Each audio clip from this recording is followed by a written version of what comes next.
Good afternoon, and welcome to Duffers Review 19th Hole. I'm David Thompson, Duffer One, in the house today in the back office. We're doing some work here in the back office to get the new green screens and everything up to par and to a new design. So, welcome to a small peek to the behind the scenes of the Duffers world. Some quick announcements. Please leave your comments in chats here. We always love to get to them. We love to reply to them and get out to all the fans each and every week. If you're watching this later as a rebroadcast, still put your comments in there. I see them pop up, and we'll address them each week going into the next week. Love getting insight and feedback, trying to grow this little podcast up. With that being said, we are officially going live for the first time on Twitch as well. This enhancing our footprint of where it can be seen out there for everyone to talk about what the Duffers Review 19th Hole is. Well, what the Duffers Review 19th Hole is a simple, area for some Duffers to come in, chat about what's happening in golf this week, and throw the non-pro view, I guess you would say, towards some topics and stuff that we're seeing as fans of this ultimate sport. So we talk and review everything golf related, whether it's products, who's on tour, what's next, what's going on between the tours, everything here, right here in the 19th hole. So I am going to kick things off with something I don't normally have. I usually have most of my subject line and stuff queued up for. Is I got some breaking news. For once, I got some actual insight and some breaking news. The American Junior Golf Association has a new record holder. Michael Lee just finished his 54 holes, 26 under par. He shot a 61 in his final round with 11 birdies in 8 in a row. Now, that's the AJGA, the American Junior Golf Association. Everyone working their way up. But the reason I bring this up is breaking news: 26 under par. This is going back to a question I had with Greg last week, and even a couple of weeks back. Are the courses getting too easy, or is the equipment getting so overpowered? Right, that we're seeing these unbelievable amount of scores and these low scoring at these courses that are they being cut down to increase this demand? Look at these numbers and getting us talking about it. Holy smokes, 26 under par. Is Michael Lee going to be the next phenom? Is he shooting up the thing? I don't know. I don't know about this. I'm still sitting on the fence, so to speak, as far as I think courses are being cut down and being made too easy to play for the professionals and for those striving to be a professional. 26 under par, that's absolutely ridiculous. You're playing Tiger Woods golf at that point. I can stream up and throw it on the Xbox and shoot, 40 under. Like this is almost just throwing darts at that point when you're starting to drive, scores like that. I had the opportunity once to play after a U.S. Open Monday morning and done anything. They were still cleaning up the course, and I have never in my career of golf had putted on greens so ridiculously fast and impossible to read, and it gave a real true understanding of what the pros had to deal with. And mind you, I think at that time the winning of the U.S. Open was like 4 under. So now we're seeing scores 26 under. Oh, Michael Lee, congratulations! To a phenomenal new record for the American Junior Golf Association. However, this goes into my next subject. I don't know if everyone's been seeing this. It's been leaking all over the internet. Tiger has officially been seen training Charlie. Up until now, up until this new footage, Tiger has made it very, very, very clear that he goes out and plays with Charlie, right? And when they're playing and just enjoying golf together, obviously he's getting tips and stuff. But he had never really wanted to step in as a coach or a trainer in the sense of how his dad did. He wanted him to grow up enjoying the game, not look at his dad as kind of an adversary in that aspect of it. But when you're almost a splitting carbon copy of everything you've seen and seeing something like post about that, it's about time that you finally started to see that. But here's the question. Here's the question I'm going to throw out to you guys. All right,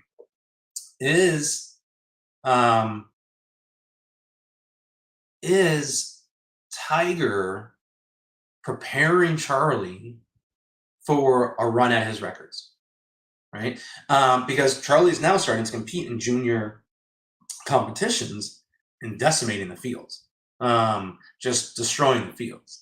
So, and Charlie's already made statements, in the small little interviews that they've allowed to, that he's gunning for his dad's records. I said this last week. That's where my money is. That's where my Vegas bet in is. That if I can find a bookie to take my, money today on odds of him, destroying most of Tiger's records, I put that wager down. So I think this is great news, for the ultimate Tiger fans, and it's just unique to be able to see this. Um, and this is it leads back to the course of play. I'm looking at this 2600. The way Charlie's already playing, at his age, scoring and winning, junior tournaments with 11 under. These courses, they're not being kept up. They're not being kept up to make it difficult and make it a challenge to run. I think at the skill levels we're seeing, right?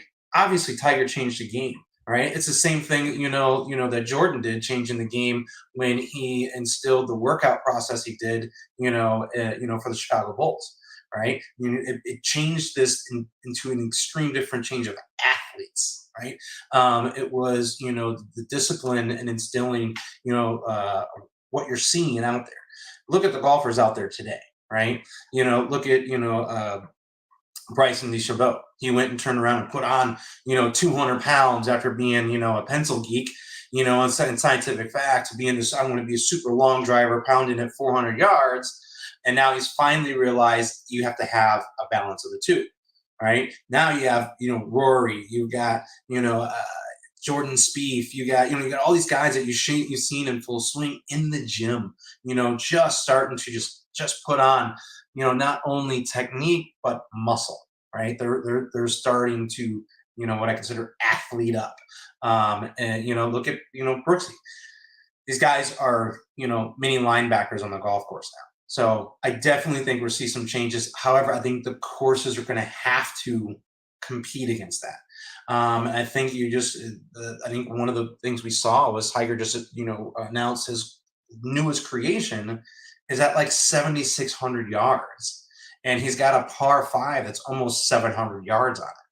Right, this is that ultimate difference between athletes now playing, for supremacy in golf tournaments, and I think that's what you're going to have to see in order for golf courses to have to make changes, right? At that professional level. I mean, we saw that, at the last major, the rough there, like you couldn't even see your shoes, right? And those made a difference between penalty of play, and making a variable, and seeing, that, the scores, accounting for it.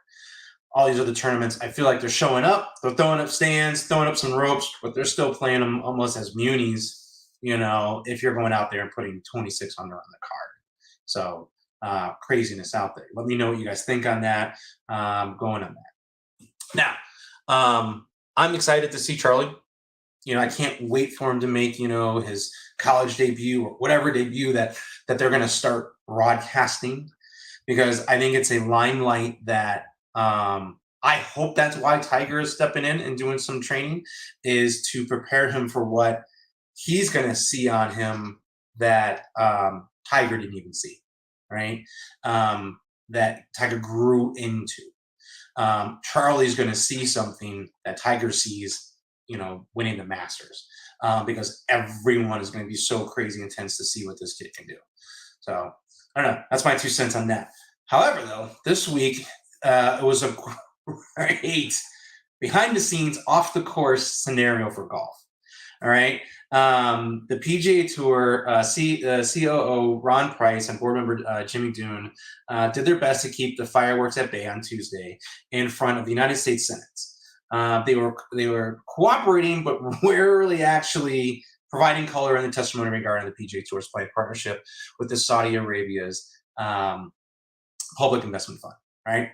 This is literally the opening statement from Golf Digest, putting this out. Here's what's crazy unique. There were so many different verbal, almost like throwing people under the bus statements during this hearing. Secret meetings at request, for Tiger and Rory, and, all the way down to the Augusta National, Golf Club, membership. Let's get into it. Let's talk about it. This is what we're going to go over a little bit. This article was great. There was a non-disparagement clause. I hope it's a disparagement clause, basically stating what this clause basically said is, hey, stop talking shit about me. We're going to stop these lawsuits. This merger and everything comes together, but you got to stop talking shit about me. As Saudi being, bombing this and the whole, blood money that everyone's putting on this. Now, I say that because I'm prior military, once Marine, always Marine. So I have a little bit of, understanding where a lot of families have come from just when they hear, it's Saudi Arabia, Arabia's money, whatever. But I also understand the financial drive to what they're trying to do, right? Money is the root of all evil, right? Let's just be honest. This is why we're sitting in this game. It's why it's even a conversation that these things we're all talking about. Now, one of the components of this is what they're talking about. The PIF is basically willing to throw $1 billion at this merger. Like, this is crazy. Like, the PGA Tour combined in the last year of overall events and everything like that came in around like $1.1 billion or something, and that's everything the PGA Tour combined was going to do. Is they're just talking about, yeah, we'll match that in an investment. So the whole merger and everything is going to happen, right? Look at Money. He turned around. I still said it. I think he's still out. He made his announcement this week that he's coming back and get ready to assume his duties because his back's finally, stopped being hurt from all the money he was carrying, down to his Cayman Islands account. It's $1 billion, right? It's crazy $1 billion on this. Now, here's what's great. What's great about this, speaking of money, is they had announced. They had made an announcement that the CEO for Live, the golf CEO, Greg Norman, right, the Shark, is in their agreements. It stated they wouldn't have a requirement for that type of position if the paperwork and stuff like that were to go through. So they put this out to the Senate. I mean, I would love to have seen, the Shark's face, when they're sitting here in front of a Senate committee and they're talking about these different positions and how they're being formed, who have been, universal to making, Live Golf successful, Greg Norman going out there. Now they basically said almost on the stand, yeah, we want to have him in first position. I wanted either his Brinks truck was backed up, which I believe completely full to the fullest extent for him to take this on and just go and like, whatever, taking a chance, because he hasn't said anything of what I could at least find so far about this. But the tours proposed that he would be terminated. So this was one of the great proceedings we saw out of this thing, which I love the fact that it was hidden inside of 276-page document. Dumped in the hearing for this, for this framework agreement between the tours. That somewhere in there is basically saying, we're not going to need the new position for the CEO being terminated. That was great. So it's significant, because we talk about this, the pay to play, is essentially what we're looking at, right? The PIF investment in the new alliance is just outstanding. It's north of $1 billion, right? I think I just said this before, as the tour's net assets last year was 1.3 billion, and they're willing to do north of $1 billion in the investment. Which what they're doing, which I feel they're doing, right, is the PIF is paying to play, because part of this agreement, it said they want to sponsor at least 2 PGA Tour designated events one of them being held in Saudi Arabia, right? And they had a full-on slideshow for this component for in front of the Senate, explaining what this would be to is the best of both worlds. Um, in there. Now, here's what I think is hysterical.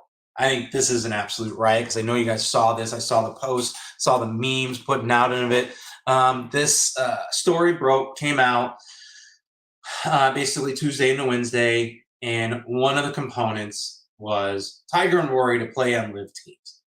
They had proposed they wanted Woods and McIlroy to play in 10 events. The proposal was rejected by the PGA Tour immediately, but they also wanted them to host 10 teams. It was like, I think Rory's response was if it was the last tour on earth, because he would retire from golf. So there's definitely a steadfast line to the remaining players and stuff in the PGA Tour that are against this. And I think you saw it in the 101 different memes when they got questioned as they were getting ready to go over for the Open and stuff, that they're not being talked to. This is a lot of what's coming out to be a lot of behind the scenes, closed door, you know, uh, talkings, or agreements, or these merger events that are being put together. I mean, 276 pages. You would think this is affecting major PGA players like this, that they would have seen some of this, and all of them, multiple, are saying they've heard none of this. So much so that you guys know Tiger barely ever chimes in. That he even put a message out on his board stating that he has not seen or heard any of this and has had no insight. So it's very, very unique. I think how they're playing with people's names, and they're not getting any insight of this whatsoever. So I think that's absolutely crazy to be put into an agreement. And I get it. Maybe you asked for it and like this, but I feel like there's PGA Tour, could only respond with going, don't go and throw players' names into the ring if you've never talked to them directly. Um, it also said that Roy McIlroy did meet with the PIF governor, and I think it was the meeting where Roy talked about the need for compromise to benefit the game stakeholders, be it players, fans, broadcasters, sponsors, and or charities. McIlroy was he said he was speaking he was seeking no personal financial gain. I don't think we can say that for uh, Mr. I hurt my back and I'm out with a so-called injury, but it was made very aware that he has a definitive line in the sand. So good on you, Rory. I thank you for your standing your ground and at least holding it and putting it out there on all of social medias, platforms, to reinforce your views on where you stand in this, so-called merger agreement they're putting together. What's even funnier is there were people that were there to chime in. I found this one is great. It's kind of one of those look for your facts first. It's why I try to prepare as much as I can, before coming on here and actually have my notes and stuff in front of me, versus just blindly, spewing names out into the universe. There was a senator that was trying to play devil's advocate and saying, "Hey, I don't do anything wrong here." That it's in the same alignment as the China tour, the PGA tour, in China. Well, the PGA tour, China tour stopped in 2020 when COVID had started, and they haven't started it back up. So his debate was about a tour that no longer exists. Right? It's we're back on a tour playing. This particular tour has not gone back, and there's been no words or anything about it coming back. And he was trying to lay his case on there, and somebody finally kind of was like, let me put my hand over the mic. Yeah, hey, that tour doesn't even exist anymore. So I thought that was hysterical. For to watch that just kind of get shut down in its own place of trying to make some sort of defense, for these hearings on a tour that doesn't even exist anymore. Uh, it was great. It was just great to see that. Now, here's what's really cool and what's really interesting about this 276-page document that the world's waiting to see, to look deeper into, was this framework just an end to litigation? This put this all together. Hey, let's stop all this fighting, because it was costing a lot of money really fast. A lot of lawyers going back and forth, a lot of player versus player. It was looking like it was just a lining up at the courthouse type of battle here, just to say, hey, I want to play and stick. Right now, they were adamant on that the message of this alliance, right? Price and Dune, is so that the litigation can be stopped, right? It was just being hung over the both of the so-called tours, PGA and the LIV. But now, as the PIF being looked as an investor and talking about this alliance, it's skewing what the world wants to see or hear. And this is where, in multiple different, 19th holes we've done and talked about with a lot of the other Duffers here, is it came out so fast, and the media bites, PGA and LIV getting back together. The deal is not a merger, right? They made that clear in front of Senate. It's not. It's another talking point from the tour that the word merger was used in the initial joint press release. Instead, it should have remained intact, as it was a new investment. It was a new way to umbrella and shift the things around. LIV, at least as it states, that Dunn and Price stated in front of the Senate, is it's not a merger, right? How and what it unfolds to be as it goes through, well, this is just it's a framework. It's not even actually an official deal yet. So this is the other thing that we have to kind of look at here, is it's not even a written up proposal. It was just kind of like, hey, let's stop all the fighting. This is costing us a fortune. Let's throw some stuff down here and some napkins. Let's throw it into a quick thing, and let's just say, let's stop litigation, right? Let's talk framework agreements, so we can let the rest of the world, and let all the lawyers, stand down, while we actually put a framework together to talk about what possibly could be. So right now, nobody still knows. So I think a lot of the PGA players you're seeing post all over the place. I don't know. I don't think anyone knows. But more and more, that's getting read into this. Jason, I don't disagree with you, but I can't put that one up there. Jason Hurd is responding in on this, which I appreciate you jumping in. Which I got your thing right here. It's right here. Got it going out. I'll be going out this weekend for you, buddy. Appreciate you jumping in. And Jason, I'll have to ask you this. Kind of this is, hey, it's not being taken seriously, I think, by the fans, because every time they toss it out there, they're tossing it out as it's a framework. It's he stepped down for a little bit because he's got some medical issues. I'd had some medical issues too if I just took out to the entire golf world, fans, fans who basically said, hey, we're going to stop the lawsuits. We got a framework agreement sitting here that we're going to put together. And by the way, I'm going to take, some time off for health issues. You guys deal with that. And I think even in this whole article and the releases and stuff that they talk about this, Price and Dune, they're not drinking buddies with money. That's for sure. You could tell they felt it was. I almost felt like the wife always talks about Marshawn, like, I'm just here so I don't get fined. Seems like a lot of the responses as this as the recap of this Senate hearing unplayed. So one of the biggest questions entering into the hearing was the tour kept its negotiation with so secret? It was a question that I thought raised multiple times. Doom would only say that the discussions were fragile. Most executive and seniors are legally and morally obligated to keep the board of directors informed. No one's being kept informed.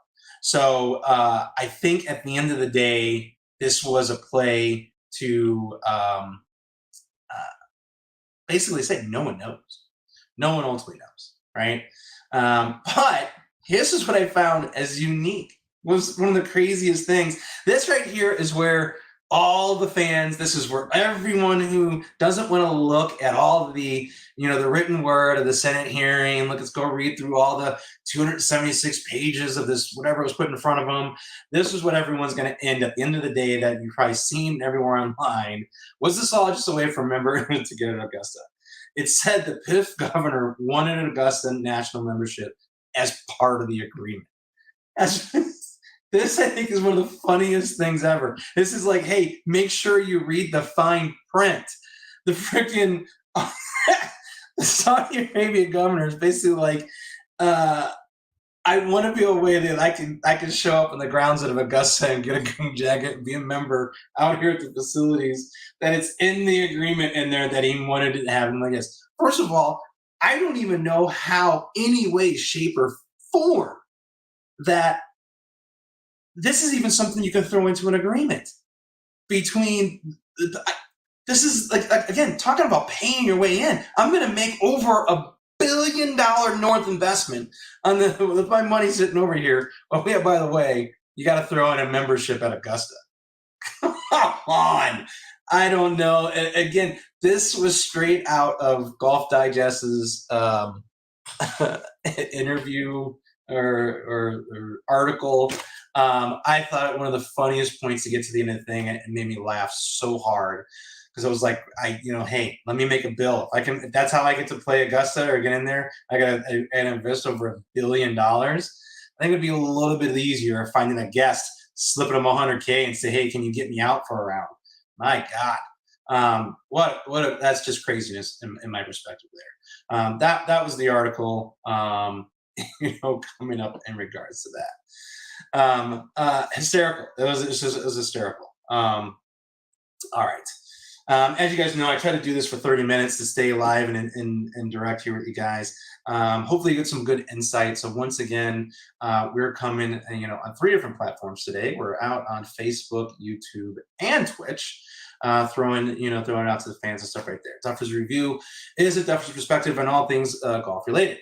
Please check out YouTube here as we're dropping 2 new golf course reviews and my walkthrough Putt Shack in Arizona here, one of the newest creations that I feel is being put together to compete against Pop Stroke.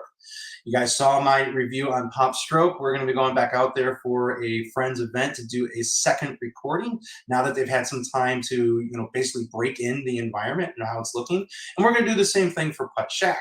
One of the things that you'll see, and I'm not going to steal all the thunder of what we're getting ready to post here online here for you guys to take a look at. But we definitely want to get some feedback on where we should come next. What should we be reviewing? Where should we go? What golf, gadgets and or clubs do you want to see any insight about? Does it work? Does it not work? Is it great? For the course or not? We've got some great stuff in the can for you guys. We're going to be posting here real soon for you. Love to get your feedback. Love to get some insight of what else that you would like to see. What courses and stuff we're going to go play. Next weekend, next Friday, I will be actually on site. I am going down to Puerto Rico. Myself, my brother, and we'll be going out and playing a couple courses with some family down there and giving you a look at vacation golf down from the island of San Juan, Puerto Rico. Crazy excited about that. There's going to be some great courses and reviews. And we are already lined up for some great 19th hole spots to review as well. So we're going to get some cuisine and everything down in PR. Mini little family reunion. Nothing better to get some golf and some drinks in for that. So with that, cheers up to all you guys Duffers. Jason, your box is going out this weekend. I had to get the rest of the swag for you. I appreciate you for throwing some comments and stuff in here, coming out every week. We'll have to get you on and get you some insight as well. You'll have to drop me another DM, let me know, where I can email you an invite to jump on a podcast one of these days. With that being said, ladies and gentlemen, that's my 30. That is this week's golf and information. Again, major shout out to Michael Lee of the American Junior Golf Association for 26 under par, breaking and holding the new record, for the AJGA. With that being said, make sure you guys like, subscribe. Let me know what you want to have reviewed next. I'll happily give you my insight. With that, enjoy your weekend.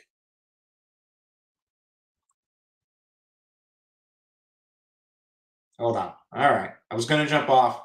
Jason, I know you're still there. Let's do this. I'm going to go long just for this. I need help hitting putts in the center of my putter. Seems like it's always off the heel or toe. I did shoot 82 last round, though. First of all, you're bragging. That's all that was. You just wanted to brag that you said you shot an 82.